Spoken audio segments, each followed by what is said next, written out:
ఎందుకు భయం? స్టేజ్ మీదకెక్కి మాట్లాడాలంటే భయం, ఏదన్నా ఒక కొత్త పని చెయ్యాలంటే భయం, పబ్లిక్ లో కొత్త వారితో మాట్లాడాలంటే భయం. ఎందుకు భయం? ఒక్క విషయం గుర్తుంచుకో మిత్రమా, భయపడటం, బాధపడటం వీటి వల్ల ఏదైనా సాధించగలమా? భయపడితే నీ సమస్య దూరమవుతుందా? బాధపడితే దానికి పరిష్కారం దొరుకుతుందా? ఒకసారి నీకు నువ్వే ఈ ప్రశ్న వేసుకో. సైకిల్ లేదా బైక్ నేర్చుకునే మొదటి రోజుని బాగా నేర్చుకున్న తరువాత ఒకసారి గుర్తు చేసుకో. ఒకటే మార్పు. మొదటి రోజు పడిపోతానేమో అని ఒక చిన్న భయం బాగా నేర్చుకున్న తర్వాత మాయమైపోతుంది. గమనించారా? భయం ఉంటే ఎలా ఉంటుందో, లేకపోతే ఎలా ఉంటుందో అర్థమయ్యిందా? భయం ఒక ఊరకొక్క లాంటిది. భయపడి పరుగు పెడితే వెంటపడుతుంది, ధైర్యంగా నిలబడితే అది భయపడి పారిపోతుంది. స్టేజి మీదకు ఎక్కి మాట్లాడాలంటే భయం. ఎందుకు? ఇతరులు ఏమనుకుంటారో, వాళ్ళు నన్ను హేళన చేస్తారేమో, నా సిగ్గు తీసేస్తారేమో అని భయం. ఒక విషయం గుర్తు తెచ్చుకో మిత్రమా, నువ్వు ఈ పని చేసినా చేయకపోయినా ఎవరో ఒకరు ఏదో ఒకటి అంటూనే ఉంటారు.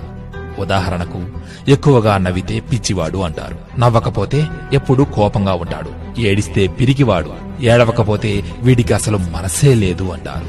మర్యాదగా ఉంటే అమాయకుడు అంటారు, జ్ఞానం ప్రదర్శిస్తే గర్విష్టి అంటారు, ఒంటరిగా ఉంటే ఏకాకి అంటారు, అందరితో తిరిగితే తిరుగుబోతూ అంటారు, ఏదేమైతే నాకేంటి అనుకుంటే స్వార్థపరుడు అంటారు. ఇలా ఏ పని చేసినా చేయకపోయినా ఏదో ఒకటి అంటూనే ఉంటుంది ఈ సమాజం.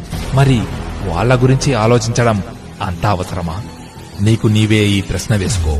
నీవు ఏదన్నా మంచి పని చేసేటప్పుడు ఎవరు ఏమన్నా పట్టించుకోకు. వాళ్ళు అనేది విను, నచ్చితే స్వీకరించు, లేకపోతే అసలు పట్టించుకోకు.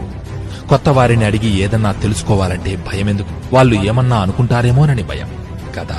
అలాగే వాళ్ళు అనుకుంటారు, చివరికి ఇద్దరు బాధపడతారు. ఏదన్నా తెలియకపోతే అడిగి తెలుసుకోవాలి, తప్పులేదు. బాధపడుతూ ఎప్పుడూ ఉండకూడదు, డీమోటెడ్ గా నిరాశగా ఎప్పుడూ ఉండకూడదు. అలాంటి వారిని లోకం ఎప్పుడూ పట్టించుకోదు మిత్రమా. అందరికీ ఎప్పుడూ సంతోషంగా ఉండి వాళ్ళను సంతోషంగా ఉంచేవారంటేనే ఇష్టం. ఎప్పుడూ ధైర్యంగా ఉండు, మంచిగా ఆత్మవిశ్వాసంతో మాట్లాడు. సత్తువ లేనివాడిలా నీరసంగా నడవకు. నీ నడకలో ఆత్మవిశ్వాసం కనబడాలి. దర్జాగా బ్రతుకు, సంతోషంగా బ్రతుకు. అప్పుడు నిన్ను 10 మంది ఆదర్శంగా తీసుకుంటారు. ఎప్పుడూ చురుకుగా ఆత్మవిశ్వాసంతో ఉండు. నచ్చితే ఈ మాటలను నీ తోటి వారితో పంచి వారిలోని ఆత్మస్థైర్యాన్ని